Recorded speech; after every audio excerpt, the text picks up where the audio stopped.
Hello, welcome to my channel we can heal. तो आज मैं कल के ही टॉपिक पे बात करना चाहती हूँ। हाईली सेंसिटिव पर्सन या फिर जिनको बातों का बुरा लग जाता है या जो बातों से बहुत जल्दी गुस्सा हो जाते कि ऐसे वर्ड बोल दिया या ऐसा कुछ।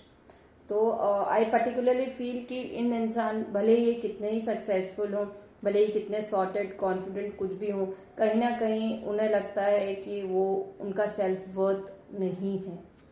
दे आर नॉट सो वर्दी और they have less confidence. Confidence बहुत सारे टाइप्स के हो सकते हैं, पर internally they feel that something is lacking in them. तो मैं ये नहीं कह रही हूँ कि आप स्पिरिचुअली एकदम सत्य चितानंद हो जाए, एकदम परफेक्ट ब्लिस हो, whatever anybody says you know what you are and you are not impacted by it. That definitely doesn't happen because we have our own demons to fight with. But I would like to say that if someone says harsh words to you and they are going to hurt, okay, sometimes when or if that person is important or the relation is important to you, then please try to look at it from the other's point of view. आप ये mention कीजिए कि आपको बुरा लगा है, आप ये मेंशन कीजिए कि डोंट रिपीट इट, पर आप ये भी मेंशन कीजिए कि मैंने जब तुम्हारे शूज में खुद को रखा तो मुझे क्या फील हुआ। या फिर आप खुद उनसे पूछ सकते हैं, if you are too open with them, that why did you talk so and so, I felt bad.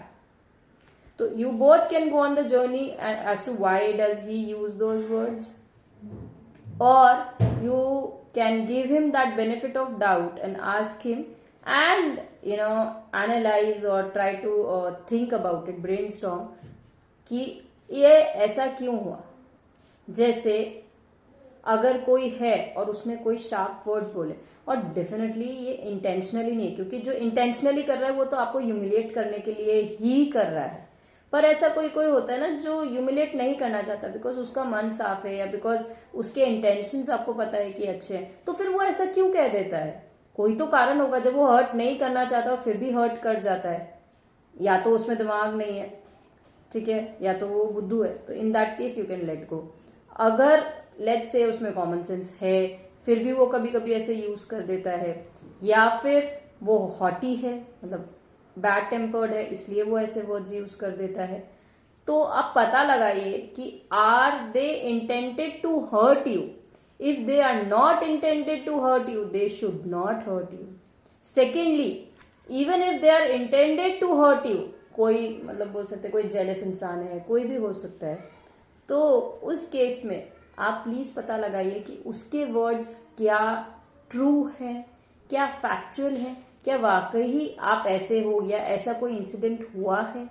और नहीं हुआ है तो फिर उसकी क्लेम्स तो ऑलरेडी बेसलेस है। So I don't think there is any point in thinking that those words are important and they should be hurting you या they should be humiliating you, या वो आपको हर्ट करने के लिए बोले गए। ठीक है, सारे केसेस मैंने आपके सामने रखा है, सब सिचुएशंस में आप अपने आप को देख के मतलब you can place yourself in the other person, role play करके देखिए, दिमाग में करिए, पूछिए, पता लगाइए कि वो हर्ट या हर्टफुल हार्श वर्ड्स इंटेंशनली बोले गए हैं या अनइंटेंशनली। ऑब्वियसली कोई सच तो बोलेगा नहीं, मतलब कि मैंने इंटेंशनली बोला, पर आपको कहीं ना कहीं उनके बिहेवियर में या उनकी वाइब में ये चीज पता चल जाएगी, what do they want to do with you. Okay, so be careful, be alert, but not emotionally sensitive or hurt easily by anybody's word, because you should know your self-worth. Okay, take care, please heal.